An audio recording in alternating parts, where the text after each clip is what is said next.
कधीच नाही चुकणार तुमचे फेवरेट टीव्ही शोज झी5 सोबत, तेही एकदम फ्री। गायतोंडे, हे सगळं शेड्यूल जरा दुपारून लावा, मी आता बाहेर निघाली। हो मॅडम, मी दुपारून ह्या मीटिंग्स रिशेड्यूल करतो। हां, आणि फाईल मी वाचते आणि मगच तयार करते, मला जरा वेळ लागेल। मॅडम हे काय?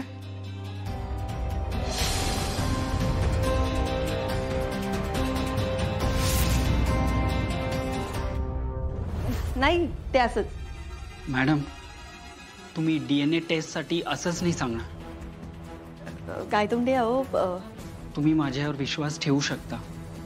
गायतोंडे, ही गोष्ट चुकूनही अर्जुनपर्यंत नाही गेली पाहिजे। मॅडम मी तुमचा PA आहे, अर्जुन सरांना काय सांगायचं आणि काय नाही सांगायचं ह्याचं अचूक भान आहे मला।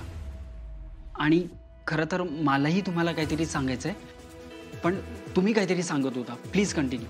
गायतोंडे, मला असं वाटतंय की रुपालीताईंना जे बाळ मंदिरात सापडलं ते बाळ खरं तर माझं आहे। आणि मला फक्त हे वाटत नाहीये, मला खात्री पटते।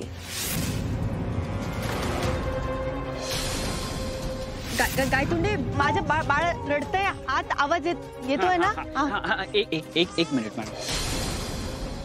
गायतोंडे, अहो काय झालं तुम्हाला? मॅडम मी काही प्रश्न विचारतो, त्याची प्लीज उत्तरं द्याल तुम्ही? हो। तुम्हाला आठवतो आपण एका शेतावरच्या घरात गेलो होतो, तिथे तुम्हाला बाळ रडण्याचा आवाज ऐकू आला होता? हो। तुम्हाला 100% असं वाटत होतं की ते बाळ तुमचं आहे म्हणून?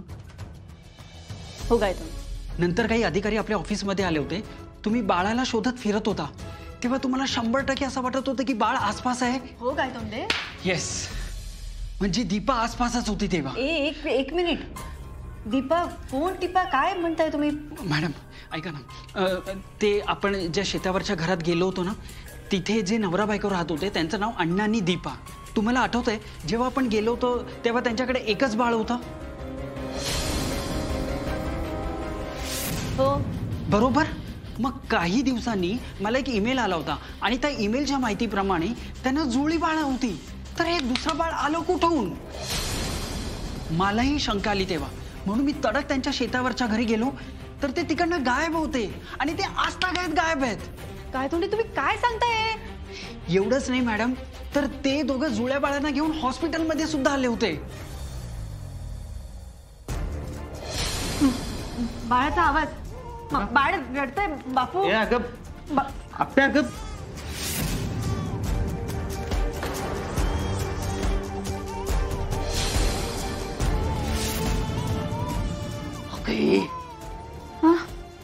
कलेक्टर बाई,